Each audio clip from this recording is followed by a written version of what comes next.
Hello, everybody, and welcome back to another episode of the Cinema Wave Podcast here at the Culture Wave Media Network. And boy, do we have a big one for you guys. It is Ryan Coogler's Sinners. We're here to talk about it, starring Michael B. Jordan, Miles Caton, Jack O'Connell, Delroy, Lindo, Jayme, Lawson, Wunmi, Mosaku, so many people, Hailee Steinfeld, so many people in this movie.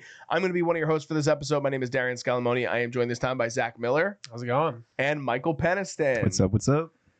Oh boy, we have so much to talk about with this movie.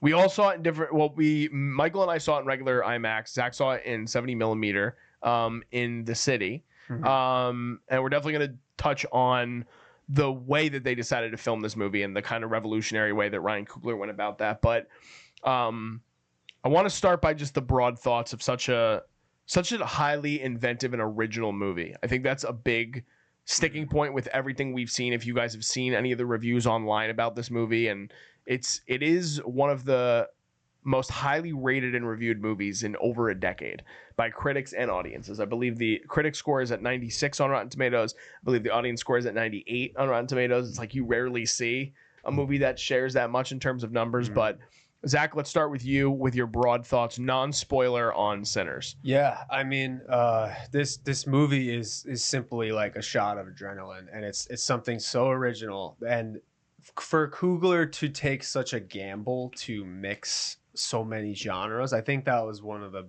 big major things that stood out to me.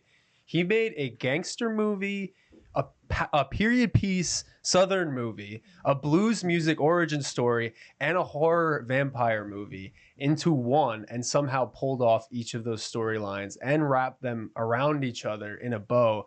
There's really not a lot of directors that could pull off that feat. I don't even think we knew he could pull that off, given what he's done. But he dumped his personal soul into this, mixed with his action approach that he got from Black Panther, and then his personal approach that he got from Fruitvale Station. And he's had such a successful career. He trusted Michael B. Jordan all the way, and he delivered on every level for me. And it really is simply one of the most original movies I've seen in probably the last 5 years. But Michael, like, what do you think too, man? Like, Oh, I have too much to say about this film. I adored this film. I was already super excited about the trailer and just like the hype around the film prior to seeing it. But no, it definitely held up in so many different ways.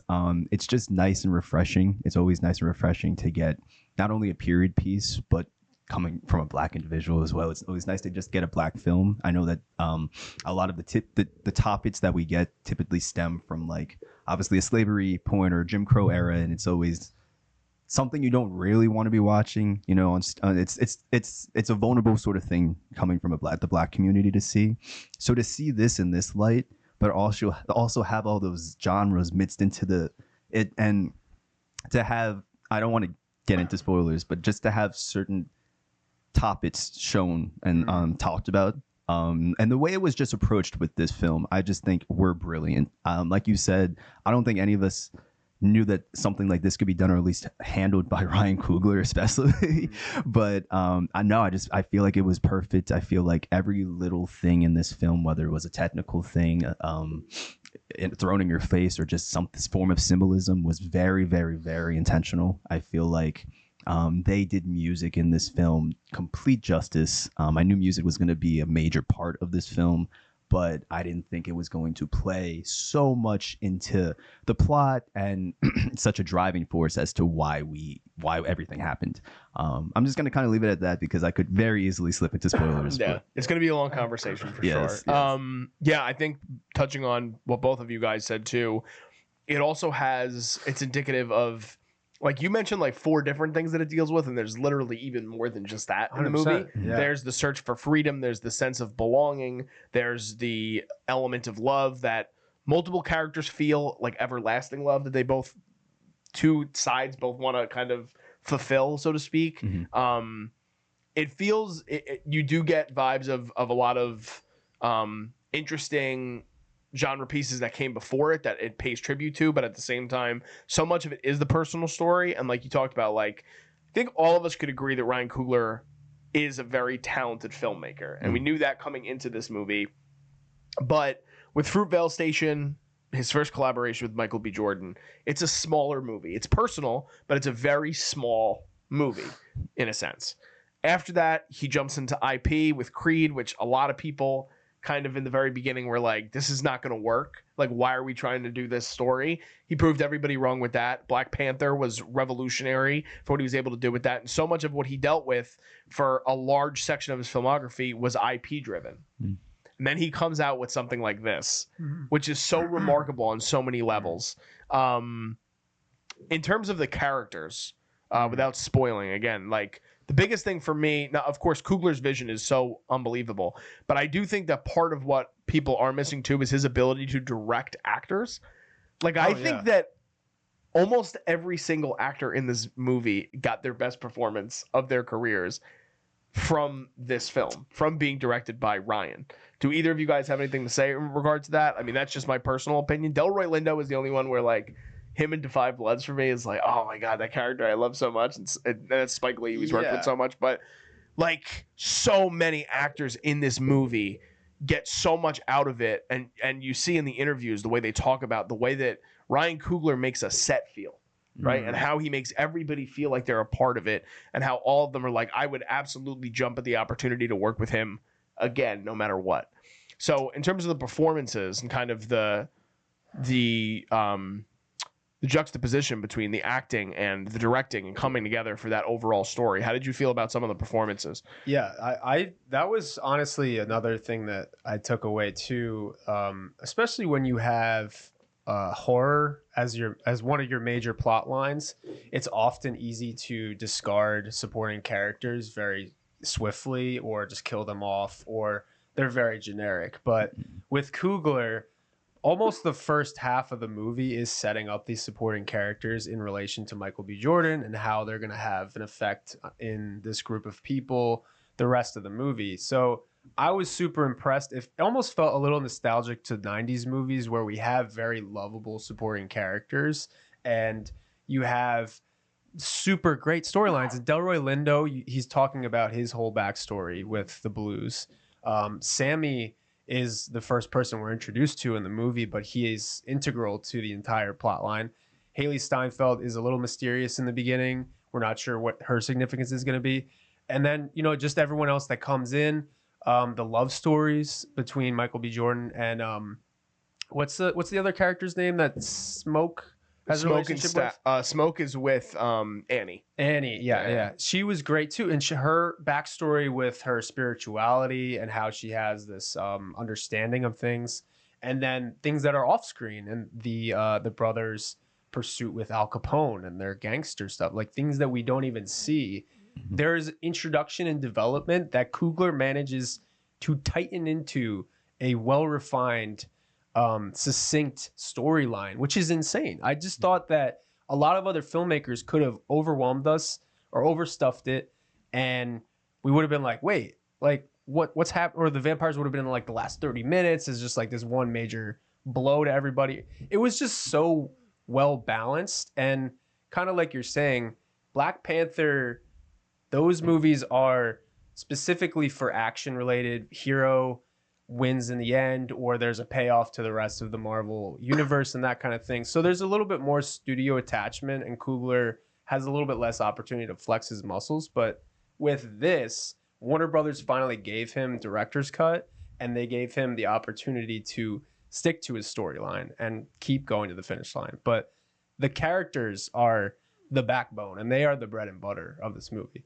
But yeah, go ahead, Michael. Yeah, definitely. I agree 100% that they are the backbone. I love the buildup that you got as far as establishing these characters, but he also does a really good job establishing just this world that we're entering.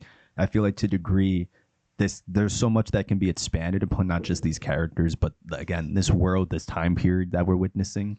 And so I definitely think that they are very integral to all of it, and that even like just like a person on screen, I don't want to say this fully because it could be a spoiler, but there are even like some characters that will appear for like one scene that I feel like, again, as far as building that world, is very intentional. I'll get more into that because I don't want to spoil it like in a little bit. But no, I feel like, yes, I do think that as far as performance wise, these are some of the best performances that we're getting from a lot of these actors. Michael B. Jordan, I feel like you guys have brought up, all of their collaborations, but and they've all hit all of the Ryan Coogler, Michael B. Jordan collaborations. I just feel like this one for sure was his best because not only was he putting on this character role, but there were so many times with so many things going on in this film that I just genuinely forgot that, oh, wait, we're watching the same actor play two different characters. Like, it was so, they were such their own individual characters that I was like, oh, wow, this is really good acting. Yeah. But also Miles Caton that played Sammy. Like, he was phenomenal voice-wise, but also acting performance-wise. I know this was his first performance, or at least a breakout role of his. And so I feel like it was, but every character, I feel like you said, Zach, like they held a certain place that they were so important to this, that they were so important to the story. You know what I'm saying? Feel like sidekicks. Yeah, exactly. And so I don't know. I definitely agree that these are their best performances. I don't know how much more I can say without spoiling. Yeah, I think I think at this point, with so much to talk about with this movie, if you guys have not had a chance to see this movie yet and you clicked on our review, please pause the episode, get in your car or jetpack, whatever you have, and immediately get to the theater to see this. Because I think overwhelmingly, all three of us recommend this movie very highly. Try to see it in the best format that you can. Whatever you guys have in terms of the theatrical experience. It's 100,000,000% made to see this movie in a movie theater. So don't wait for streaming. Don't wait to rent it on demand. Go and see it in a movie theater. Definitely. Yes. All right. Should we talk spoilers? Should we jump into it? Yeah, we could jump right into it. Let's do it. One of the things that you touched on, Zach, that I know you and we were texting beforehand, and my God, I don't know how much you've done in the research before we kind of came into the episode, but we've been reading a lot of articles about the making of this movie and kind of what brought Ryan to this point. And so much of this world that he built, as you alluded to, Michael, is still grabbed so much from his own personal experiences that it's mind-blowing that he was able to put this movie together. So this movie was inspired by his uncle James, who got diagnosed with terminal cancer while he was filming Creed, so his second movie. And while he was finishing the cut on Creed, his uncle passed away. And it was somebody that when he was 11 years old, he would go down the street in Richmond, California, and he would go hang out with. And he said he would just listen to the blues, and he would talk about San Francisco Giants baseball. And that was what his life was with his uncle. And so much of the experience of the Deep South. And he talked even about, with Black Panther, he's like, for those movies, he's like, I went all the way back to where my ancestors came from. He's like, I literally went to Africa to understand like what my ancestors were. He goes, and I skipped over the South. He goes, I don't know why I did that. And you could see the biggest thing for me with this movie and why I think it works so well, on top of the fact that he's able to just, from a technical level, he's balancing so much, is that at the heart of this movie, it's still a personal story to him. Yeah. And it radiates off the screen, unlike what, like, a lot of filmmakers can't get that. It blows across. my mind. It's mind-blowing. And I know that some people are like, oh, like, people must be speaking in hyperbole about this movie. No. Like, legitimately, it was a remarkable theatrical experience because we haven't seen a movie like this that's highly and wholly original in such a long time. So, Michael, for you, with the personal aspect of it, whether you knew that or you didn't know it, and again, like, I know you as a musician, we have to get into the music of it because the blues and music in general play such a massive role in this movie. And like you both had kind of said, like, you knew it would be a part of it because Ludwig Göransson, who is an Oscar winner, he's such a applauded composer in the industry, composes this movie and works hand in hand. He's an executive producer on the movie too. So much of this was hand in hand with him and Ryan. So based on all of that, like, other expressionistic kind of views on this, Michael, that you can dive into now that we're talking spoilers. I'm gonna go crazy.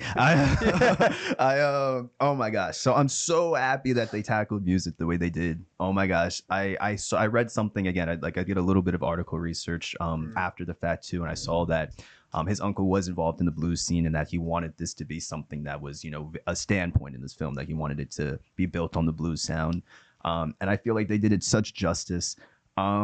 just because again, like everything just does originate from the blues sound. One thing that he also did a really good job with was showing that it doesn't just originate from that, it all originates from the gospel.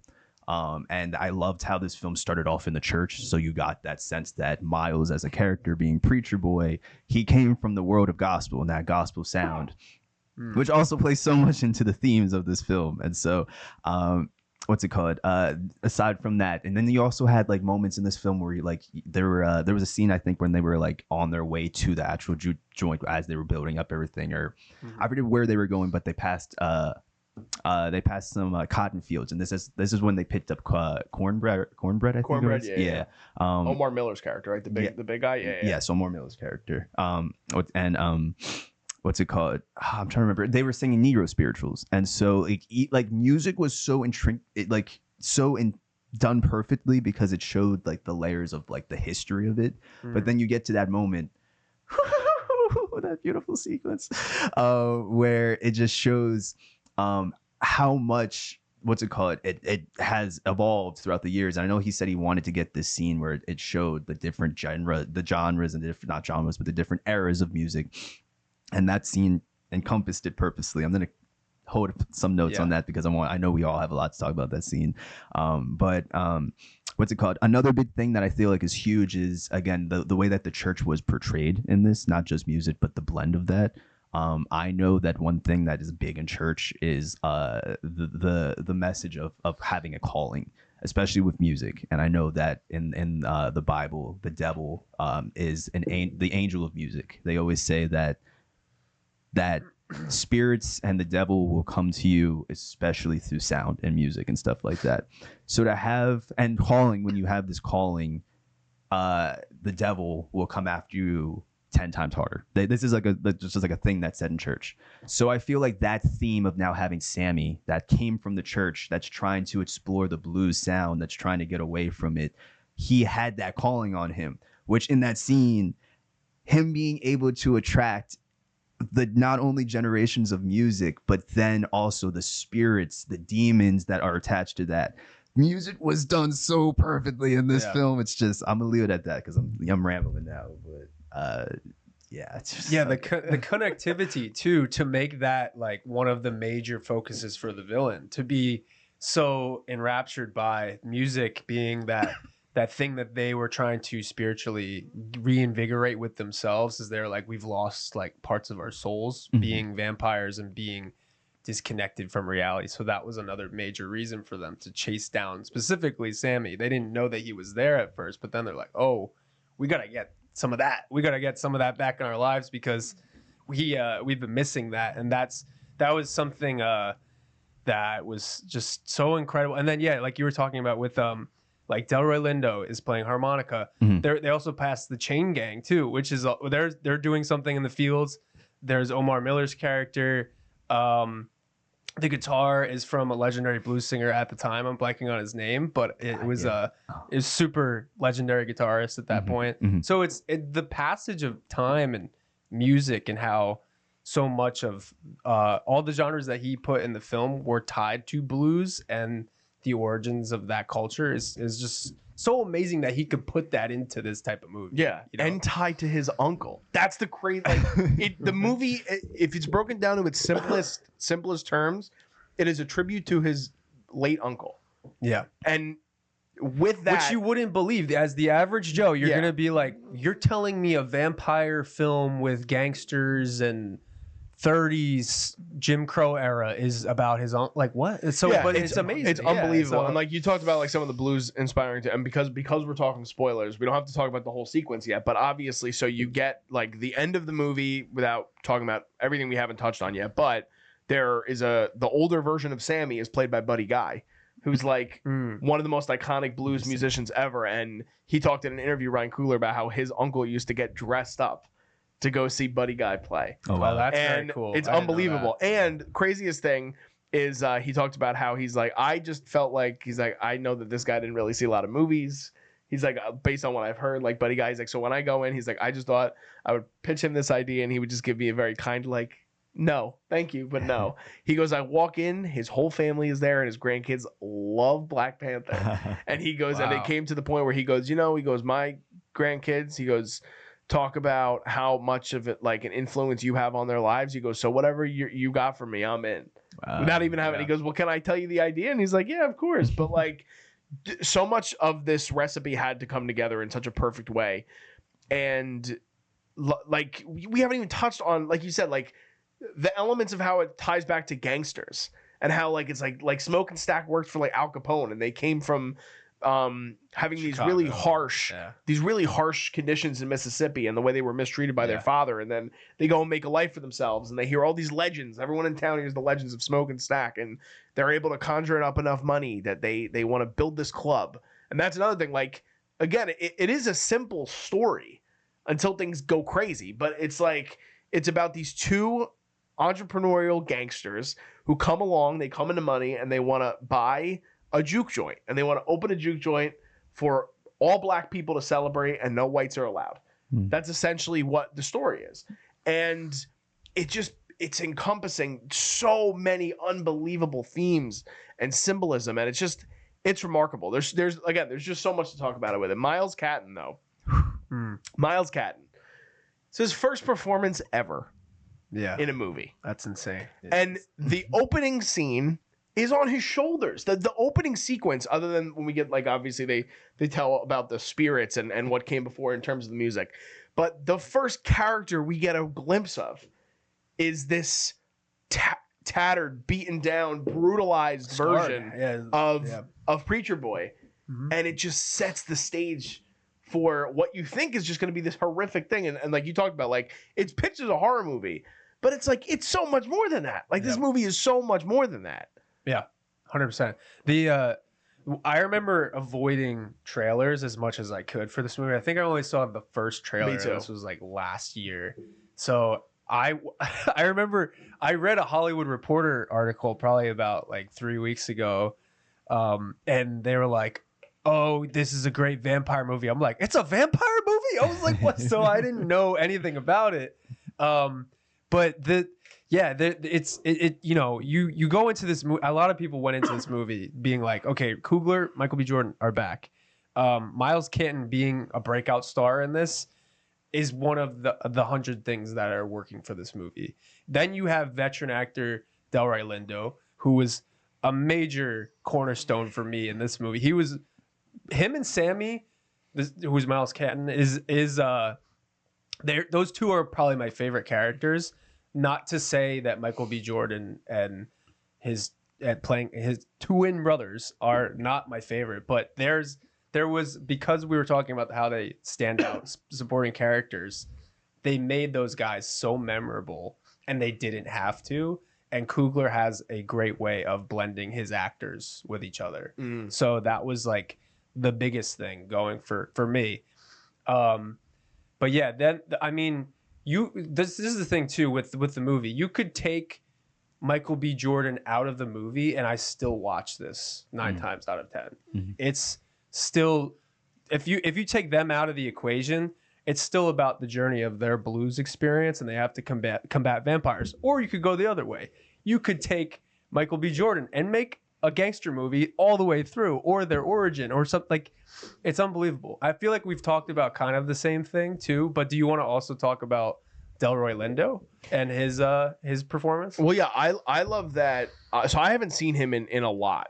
The first performance I actually saw him in was The Five Bloods. And I know he's done a lot of other Spike Lee films in the past that I just haven't had a chance to see yet. But his introduction, even just in this movie, is so great, and it's such an authentic portrayal of somebody in that era and what they're dealing with. And I love the I love the scene where I think it's Stack gets him to kind of come over with the Irish beer. And it's just like he's like, I will never, he goes, I've been playing at this joint the same night every night for 20 years, and I'm probably gonna do that for another 20 years, or as long as I need to go. And he pops one Irish beer and he's like, what you got there? It's just like, it's so intrinsic that we're able to get such a sense of character too, with all of these people, individualized like aspects of these characters, like you talked about with Annie's character, Zach. Like, you get a real sense of character with every single one of these performers in a limited amount of time until they all start to come together. Yeah. You know what I mean? Even when like in Cornbread's introduction, like you have a sense of like the way he is and the way his relationship with his wife is. You know what I mean? Like there's humor. That's the great. We haven't talked about it. There's so much humor in this movie. Yeah. There's so much humor in this movie. There's a lot. It's like it catches you off guard too because you don't expect that, and that's what I really appreciate from Del's character. I feel like he was used really well as a comic relief at times in this film, especially during like the scene where they're eating the garlic. Eating the clove. Just, the clove. That's the scene. He's choking. Yeah. No, they were all Annie's character. I wanted to touch on her too because you just brought her up. What's her real Wunmi Mosaku. She's the one that's in like Loki and she's she what's it called? So I've only known her from Loki prior to this, but I think that she is also a breakout actress. She is, oh my gosh, she did such a good job portraying, again, that spiritual side of this film, because the spirit side of this film is so important, and we're dealing with demons and spirits and all that. And so I feel like performance-wise, yes, like these characters are insane. I just wanted to touch back really quick on Miles Caton again, just because I know my experience meeting him. He performed with her on stage one day. Did? Yeah, like she like brought him out and they performed best part together. And so that was the first time vocally I've heard of Miles. Wow. And so like to see this character, it's just I definitely think he's definitely gonna go much farther. I don't know if you guys have had the chance to listen to the soundtrack to this film yet, but it's broken up with a lot of his songs too. And so like both musically and acting wise, insane. But something that I really liked with his character that I feel like was so big to this film and the thematic views of this film, he came from the church, and he was just this young boy that was pure of heart, you know, that was just kind of getting dragged into something with his older cousins that just kind of wanted to have a good day. If you think about that, aside from like the fact that everyone else in this film, character wise, and in this beginning sequence, this first act, when you're meeting all these characters, they're all in some way doing bad shit. And like, and I guess if you want to put them in the theme of being the sinners.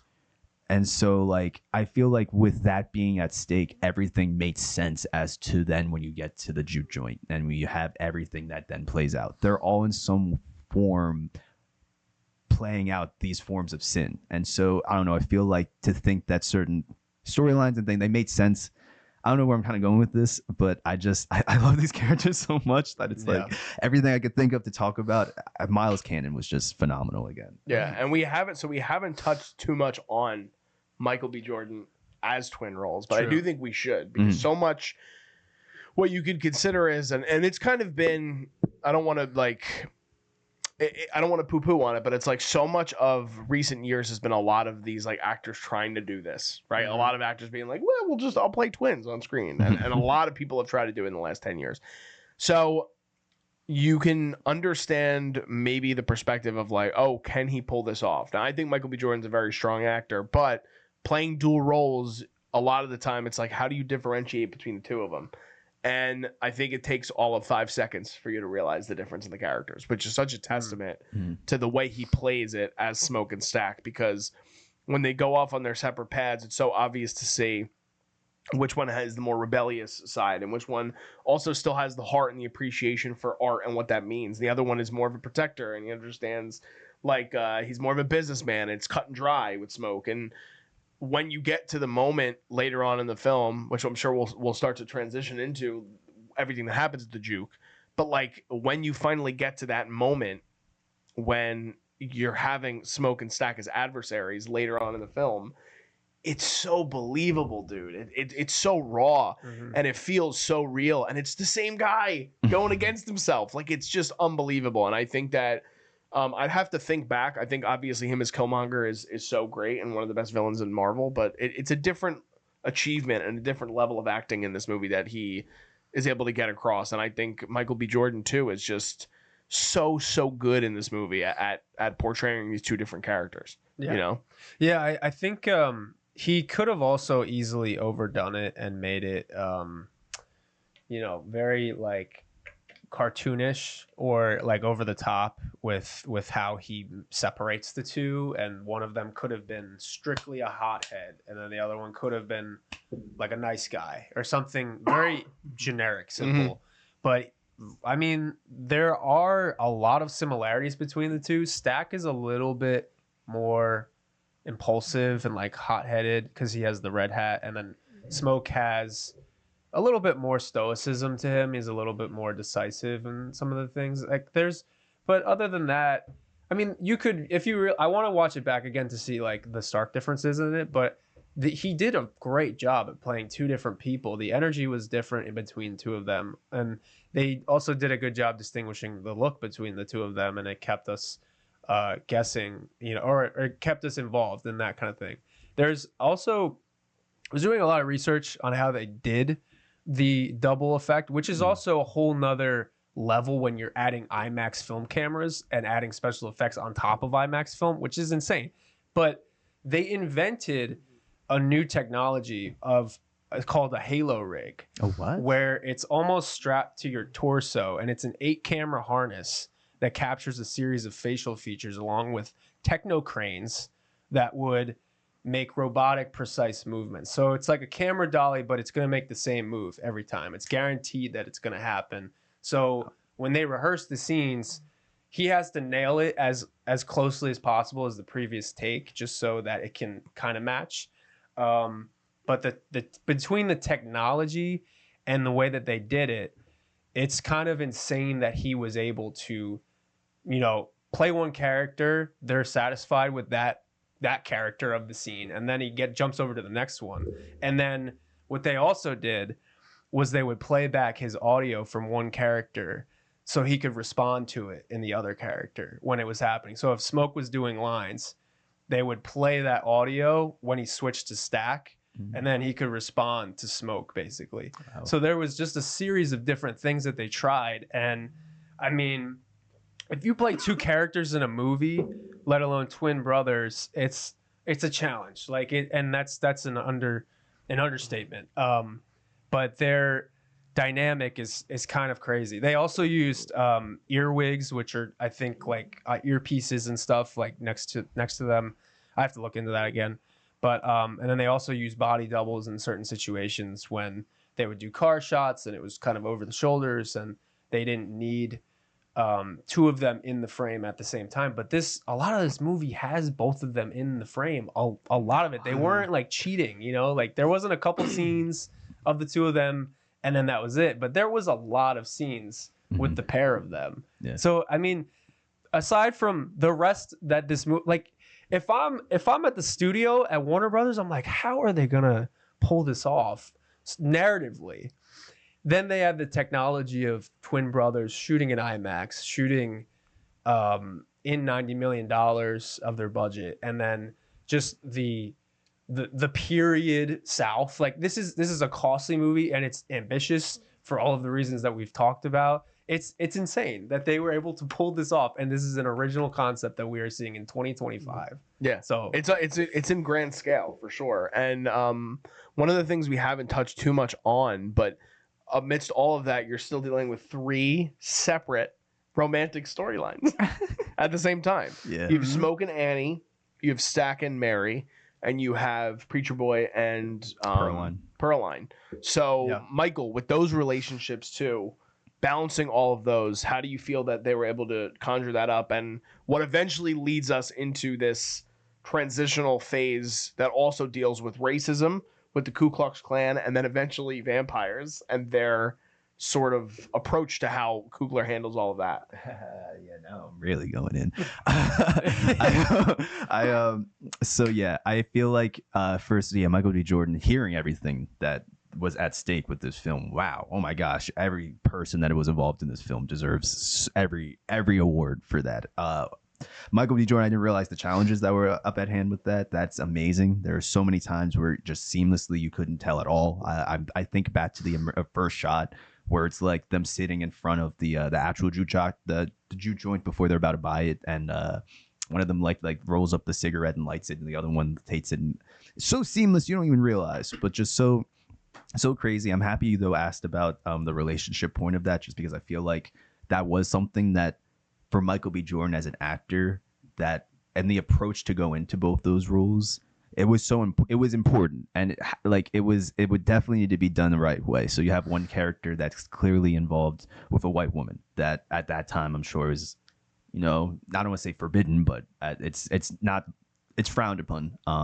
So to have to play out that storyline at that time, which kind of, it's not the major storyline, but it's still something. It's crazy. But then to have the whole Annie storyline and to have like a black on black love, that portrayal, that I know it's not, these are like the biggest things, but on the grand scheme, like scope of it all, it is, and it's so important in when it's like building up these characters. And so I feel like relationships in this film were huge, and a lot of these relationships again had to do with like the whole sinning activity. I feel like a lot of these characters represented the 9 deadly sins to a degree. And you saw that within these relationships. And so it was huge. Like with Pearline, she was the one that kind of brought Sammy into the room and kind of initiated that after his performance. A lot of things. So I feel like character wise and acting wise, especially for Michael B. Jordan, and having to play one character in 2 separate relationships, but to still manage to do it so perfectly and to show like genuine black love in one acting style, but then also this whole storyline with Hailee Steinfeld's character, which is, there's a lot that can be talked about with that, and especially how this film ended, and thematic certain things with that. But I feel like again the relationships were huge. There was another piece to the actual relationship part that I wanted to say. What's it called? It's gonna come back to me. It'll come back to me. But that was so important. Then you get to the juke joint, and it's crazy how everything unfolded, and when everything unfolded. I feel like again everything was intentional. So now I guess we can start to transition into the vampires coming in, and again going back to this whole music sound. Like the fact that they were even introduced to where they were just because they were brought into that music sound is crazy. It's crazy. And so I think that, bear with me guys, I'm trying to find the words. There's a lot with the vampire part now. Yes, with the vampire part, yeah. So I think that part again was huge because we're watching so much also in this film cultural appropriation.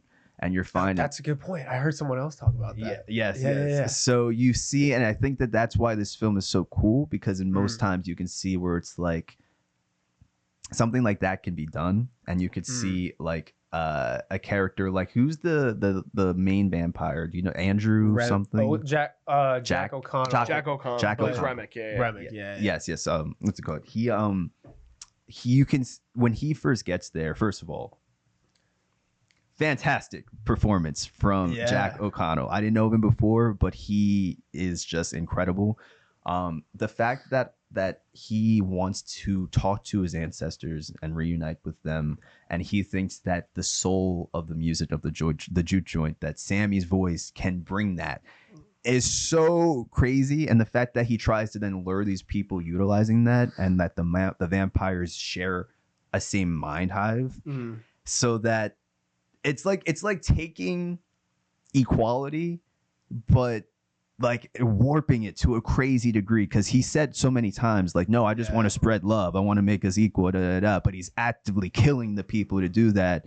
And then at the same time, he's utilizing his own, I don't want to say this in a bad way, but he's utilizing white sort of methods, to then bring the other people back in. So you have the Irish Jade scene where it's like, oh, like that is something that originates from white culture, but all of the black people are now in the midst of it doing it, and he's trying to drag it in. So there's a lot I could say. Isn't that crazy though, that they were able to come up with like the fictional mythology that vampires can make other vampires, right? They're all becoming one family that he alludes to. And then but the whole cultural appropriation thing he's talking about, he's like, oh no, when I killed this guy, he was one of the members of the KKK. He was going to come knock on your door and kill you the other day. So here's another reason why you need to come outside and join us, because all of these people don't like you, and they don't like you guys don't like them. So why don't we just all live in one energy and be One happy family? Yeah. Yeah. So it was crazy to imagine that a director came up with the idea to intertwine racism and cultural appropriation with the mythology of a vampire, and where he was coming from in retrospect to the rest of the story kind of seemed justified and a good way to tempt people to come out and give up that human trait of just racism and prejudice and that kind of thing, because we're all one. We're all that kind of thing. Right. But we're also missing the soulness, the human side, with the music and with the relationships and the love. And yes, they can eternally love each other, hypothetically, but it's such a cool way that Coogler decided to do vampire movies. These are things that he didn't have to do. That's another reason why this movie is so good. He could have made the vampires come in the first 5 minutes, kills everybody. All of our side characters are just the generic guy playing the harmonica at the train station. Oh yeah, I know old Jim down at the station. Yeah. Oh, he's playing the harmonica again. Oh, that sucks. Like, as the audience, oh, that sucks. He got bit first. I liked old Jim. Delroy Lindo could have been the most basic character, but Coogler put this energy and these real world things into a vampire movie. Yeah.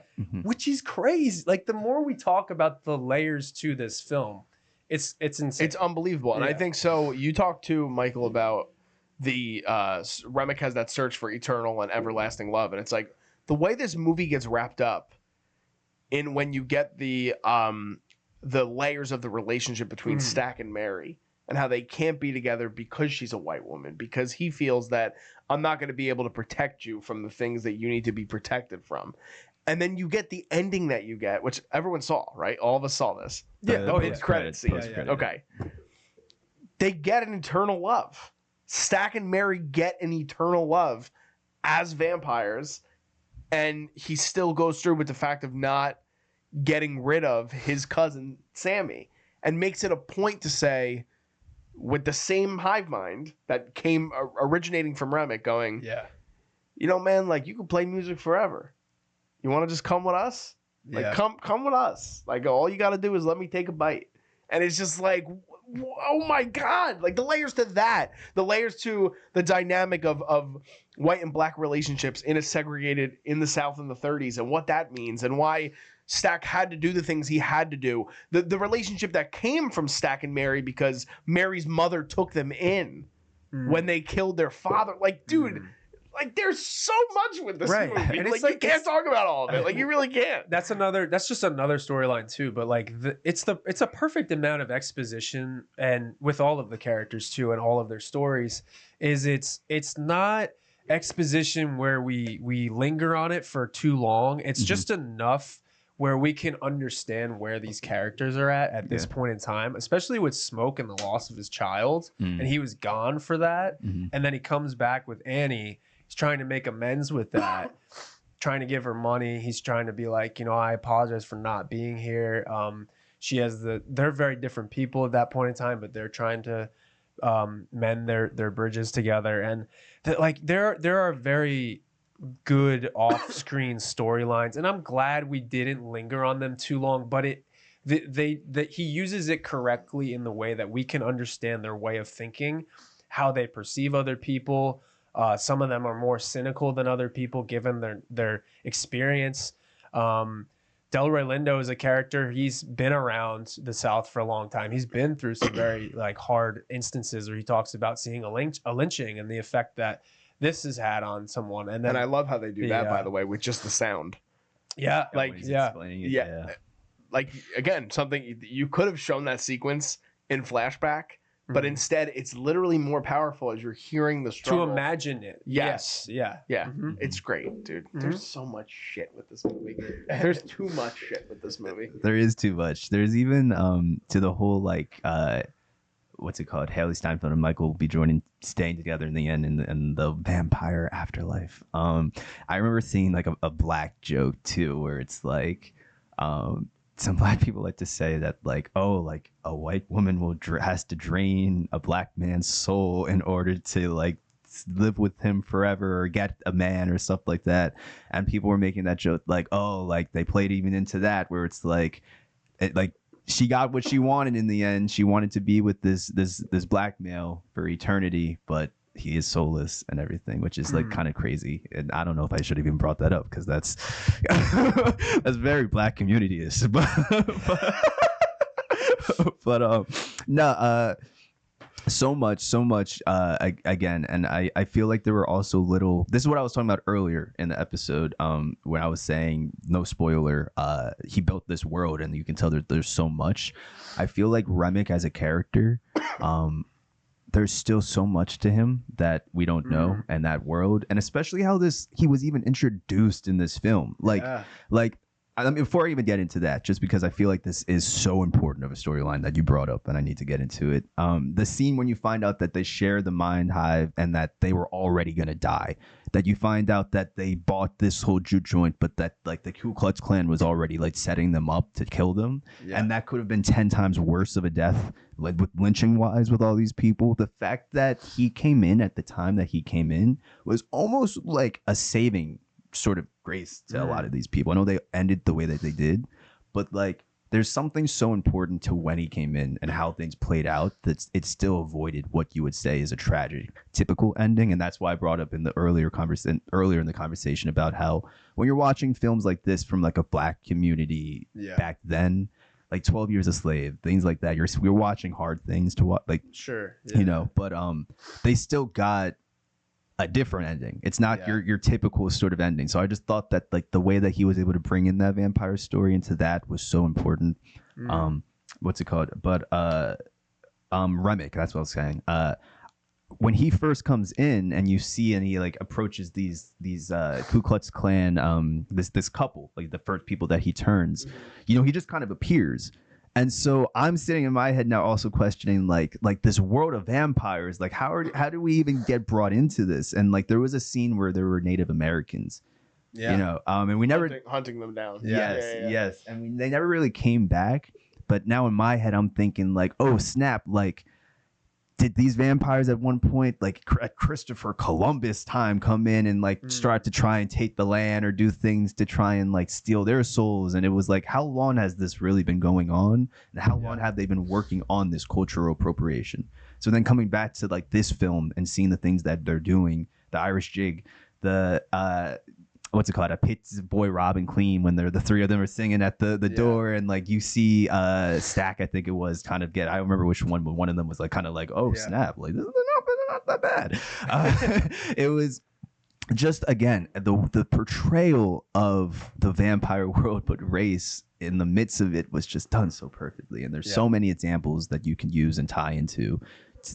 It's just so well.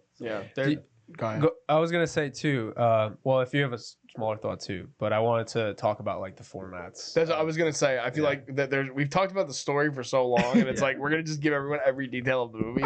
But the cinematography is something that stands out for a lot of different reasons, and I know it's something you definitely want to touch on, Zach. So the floor is yours, my friend. It's sensational. Like the trailer alone hooked me right away, and it was just. It's such a beautiful movie, and then we've come off of Oppenheimer now, where we had 70, and it was so recent now. It's 2 years, and there's really not a lot of movies that come out in 70 or just large format in that kind of thing.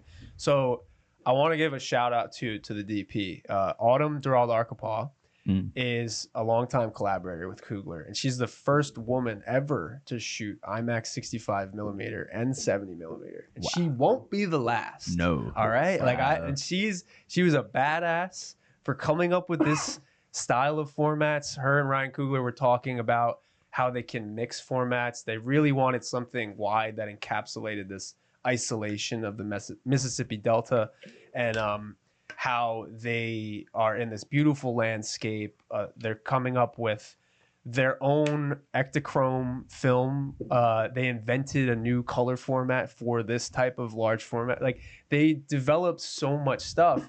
They were actually researching too photographs from the Federal Security Administration in 1935 with textures and deep blacks and saturation. So they were really trying to find something that immersed you in the story, as well as identified with that period of time in a way, and that kind of thing.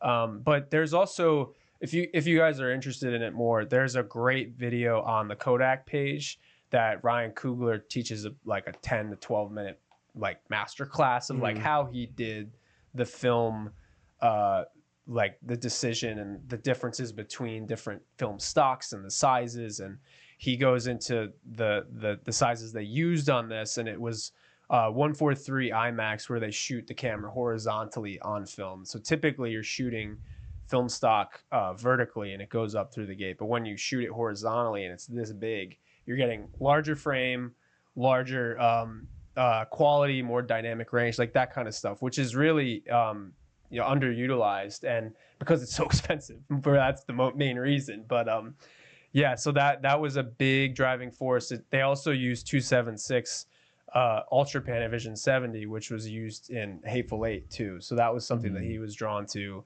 and they decided, let's blend the two. And there's so many points in the film where you see it stretch, especially that scene where the one woman is like, all right, come on in, and then the dolly in on the door, and you're waiting for this to happen. The frame stretches and that kind of thing. Oh my gosh, it's such a great use of that format and that accessibility to that. It's just another like laurel that you can give Coogler for having that admiration for just the films, everything else we've talked about, just the film stock alone. He's like, I want to do it this way, I want to do that style, I want to stretch it here, I want to add a little bit more dramatic emphasis through this way. He's just really gone into the decision making, which is very, very rare from young directors, let alone established directors. Like Christopher Nolan hadn't, I don't think he has. Shot 70. I think he shot 35, or maybe it was I don't know. Actually, for Dunkirk, it might have been close, but Oppenheimer was something people were raving about, and it was like high quality. There was 70 millimeter access to people. Then 2 years later, we get another film like this in this format. It's crazy. I mean, and then if you can see it, if anyone has the access in LA, New York, there's a couple scattered throughout the country. In Florida, there's one. But the 70 millimeter format was very cool. You could see the stretching. You could see it just do all the different formats. It's a projector that just has some crazy features to it. And if I could see a movie every time like that, I mean, I would. Unbelievable. Yeah. 100%. He gives a special thanks to Nolan in the credits. Yes. Too. So it's obvious that Nolan, I think he talked about how Nolan worked with him in terms of the setting the stage for how he wanted to frame this movie. And it's iconic. I mean, it's a legendary movie. It's a cinematic experience, unlike anything I feel like any of us have ever seen. We could talk about this movie for another probably 2 hours. We could. Do you want to get into favorite scenes, favorite lines, just like real quick, and then just anything else that stood out to you? But yeah. For me, I would say that I just love. It's hard for me to pick a single scene because of the way you open the pod, Zach, is that I've never seen a director balance so much in such a palatable way. Yeah. That's what makes this movie so remarkable to me, because, and we didn't really have a lot of, and I'm sure maybe you'll talk about it when we get to you, Michael, but like the scene that happens in the middle of the movie when Preacher Boy does his song is something that is so uncharacteristic of anything we've ever seen that it could be incredibly terribly done. 100%. It could be so jarring in the middle of a movie that it completely takes you out of the experience. Yeah. And it doesn't do that. And it's because of what we've talked about, how he sets the stage to get us to that point. And then the whole second half of the movie that becomes this blood-drenched action fantasy, but still with comedic elements. And it's because you care about these characters. He does such a great job of building them up. And it's hard for me to say that there's a scene I don't like, or a scene that doesn't stand out to me in the movie, because the whole thing's amazing. So I can't pick one in particular because there's so much. But talk about maybe what your favorite scene is. I have a couple favorite scenes. We talked about favorite characters and stuff like that. There is so much great dialogue between all of the characters, but I mean, Sammy was an MVP for me. The way that he seduced that woman was unbelievable. I mean, that man was pulling hard from the moment that she saw him at the train station. And I mean, one of my favorite lines that that he says to her is he's like talking to her, he's flirting with her. She's like, "I'm married," and he's like, "Happily." Are you sure? And then there's the other scene where they're finally hooking up and doing a lot more than hooking up in the back room. And Stack is outside the door and he goes, "Preacher boy found the button." I was like, that was crazy. Gotta check on my little cousin. Good. Best. Good gracious. And then suddenly, after the back room happens, she's like, "I'm gonna get up on stage and start singing now." And I'm like, wow, Sammy got it, dude. Sammy was delivering the blues to a lot of people. Yeah, Yes, this he is was. what it was. Yep. The power of that mouth, I'm telling you. Exactly. There are many instruments in the film. Yep. Exactly. No, you guys for sure. There were a lot of favorite scenes that I had in this movie. There are so many just effective scenes, but you guys know what my favorite sequence was. The music for sure. I have never seen anything like that in a film. I 100% agree with what you said, Darian, as far as that something like that can be so jarring that it could take you out. But I feel like it was the use of the voiceover right before you saw it all, and that was one of my favorite lines as well. It was like sometimes like a voice can be so like profound it could speak through generations of what's it called, of past, of spirits and future. That line right there, like again, that was like the I feel like the acknowledgement of like the whole, when like having that idea of like, oh, and you can come from church and like have like a calling, especially in this music world, and you can have so much of a power with that you can reach out to these spirits and everything like that. So to not only call out to these vampires, but to have a scene where you're interacting with these generations of music like that. And I'm just gonna kind of go through a few of them just because they were so utilized so well. What's it called? The DJ scene where you like had the MC like calling out Preacher Man's name, and shout out to Ludwig just because he has worked, I know, with Ryan Coogler on all of his soundtracks, and I knew of him prior to with his work with Childish Gambino. He produced all of his albums, but he's just phenomenal, and he's the only one that can do a sound like this. The blend of modern day with you had like the twerking girls, twangy, that whole thing. I was gonna say, not even just the music though, the music sequence, but they had electric guitar and like the rock era. They had rap, they had DJs, they had trap music, like all this kind of stuff. Is just like how everything is connected in synergy. It's all, these are the roots of it that are being planted there. But do you have anything else to say about that before? But just your final point about the music stuff. Yeah. They know just what's it called? Even like the use of them bringing in the Asian culture, just because I feel like musically like that. You saw with Bo and his wife when they got up. You saw a little bit of that, and that's so important. You saw African ritual in there, which is so. It's so just to see that blend and to have it all together. It's so effectively important and just so. I love to see it. The sound itself, I know that the song, I mean, that Sammy's playing, that's another song I know it's on the soundtrack, and that blend of genre right there is crazy. And then to also think that the film itself was already a crazy blend of genre, like it all was just, again, so effective. I'm trying. There was one other scene really quick that also I just wanted to touch on that I really enjoyed. If I could remember it, I'm not, just because that music scene was so profoundly good that I'll leave it there. Well, it's an incredibly immersive movie. It's one that we've certainly enjoyed talking about for as long as we have. We're happy to probably talk about this movie. We're probably going to be talking about this movie a lot come awards season. I hope. Fingers crossed. It should be in the conversation for a lot of things. But at this point, it is time for scores. So. Does anybody want to start, or should I volunteer as tribute? Go ahead. Okay. I think this is Ryan Coogler's best movie. I was gonna ask that. I was literally gonna ask that to you guys. Yeah, I think it's go ahead. I think it's his best movie. I'm a fan of all of his movies. I've seen all of his movies. Wakanda Forever is the one that like is a little bit lesser for me, but I do understand the circumstances and the difficulty of what filming that movie was for him. And I think that even Chadwick's loss kind of played a big part in what he did with this movie. And I know him and Michael B. Jordan talked so much about what they were able to conjure up with this movie because of the brotherhood that the two of them and Chadwick had.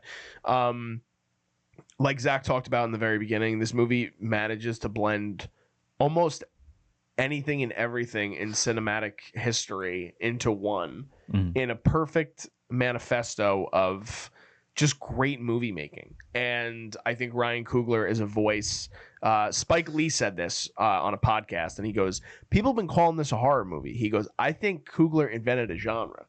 And that's what this movie feels like. It feels like it is its own thing because there are horror elements, but there's a lot of things that typical horror fans would love this movie, even if they're not fans of horror. I think it's the best movie of the year that I've seen thus far. I think it's going to be hard to top it. There's still a lot to go. We're only in April, but I'm going to give this movie a 10 out of 10. Wow. Giving Sinners a 10. I think it's one of the best movie theater experiences I've ever had in my life. And I can't wait to see it again. And I'm going to go into the theater again to see it. So I can't wait. So I'm giving it a 10. Michael, what we got? What we got? Okay. I can definitely agree that this is his best work. I agree. It is. I think that I love Black Panther. I love all of the Creed movies. I know he didn't direct the later ones, but I love that he even was able to create that franchise to go with it. So many little things in this film that I forgot to touch on too, that even stylistically I thought were so useful and important. The use of the red and blue with Stack and Smoke. Yeah. I like because they came from like a gangster background, and like if you think about modern day gangster, you think of like Crips and you think of Bloods and like red and blue. So like to a degree, like they represent again both the future and the past of even like a gangster, I guess you could say. Yeah. Which is so like little things, so many little things like that were so intentionally good, just so good. Performance wise, again, I'm so happy that they put me on to Miles a little bit more, but every performance we got, I'm going to give this a 9.5. And the only reason I'm giving it not a 10 out of 10 is because they did something that was a little bit of a gripe to me. It wasn't the worst thing, but the scene where Sammy is like trying to then cite like the Lord's Prayer at them, and like he like kind of like laughs and they all start repeating it. I was like, coming from just a religious person, I was like, I don't know if that one. When he was like getting baptized. They're in the water. Vampire, and they were like, he was just about to kill them, and then they all start collectively saying like scripture together. I was like, I see what they're trying to do here, because the devil and demons know scripture and they can use that against you, and that's another thing that's taught in church. But just to see like some vampires like preaching the word, I was like, I don't know if I like that. So that was my only gripe. It's not even a major thing. But I am gonna give it a 9.5. Maybe it'll change after a second watch. We'll see. Oh, that's fair. That's a high score though. Still, yes. 9.5 is a big one. I'm gonna also be very high with mine. They did so many ambitious things with this movie. They killed it on every level. Coogler and Michael B. Jordan's team up needs to be in the same tier to me as De Niro and Scorsese. Like, these guys together, if they continue to make movies into their 80s like those two guys are, they're gonna have like some of the best cinematic body work together. This was, I would say, Fruitvale Station was Coogler's Taxi Driver, and this to me was his Raging Bull. Like this was like, I'm coming out of the gate, I'm making a statement with this. For him to come back, like I was saying earlier, like to come back from Marvel stuff, we've seen that happen with directors where they get caught up in those big budget things and they don't know how to return to their roots. Coogler did this really great thing for his career too. He showed everybody that he's still got it. Michael B. Jordan and him can do something outside of big franchises again. And I mean, not to say that they couldn't from the start, but sometimes you have to reintroduce that to people and audiences so they're not just popcorn movie guys and that kind of thing. And because they've been telling very deep stories since they've been on the scene. And that's something very special about them. And that's why I think like they can do it all. Like there are very few directors in movie history that have gone to all different genres, and Coogler did basically invent his own thing here. And that's something so singular and special about this movie. And the whole time I was watching it, I was like, this is like an instant classic to me because of how rewatchable it's going to be. Little things I probably didn't even pick up on in the first watch. Dialogue, lovable characters, action, great cinematography. It has everything that a movie lover could want. It has everything that just, if you're going into a movie for an acting performance, you could want.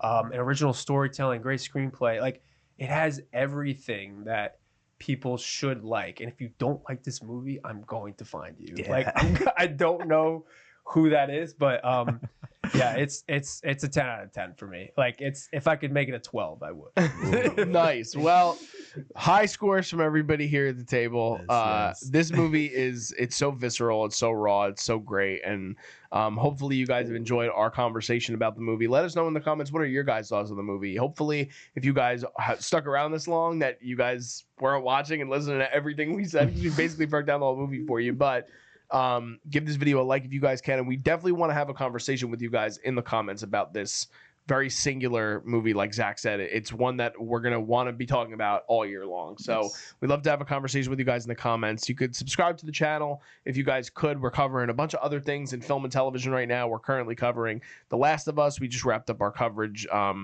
recently of Daredevil Born Again. We have reviews up weekly for The Studio. We're going to start covering Andor soon. So we're covering anything and everything in film and television. And we also have some film festival coverage upcoming for you guys and interviews. So lots of stuff for you guys to check out. And if you guys want to follow us on social media, all that stuff is also below me in the video currently. It's also in our YouTube description. But really, thank you guys for joining us for this conversation about Sinners, and go out and see the movie in a theater.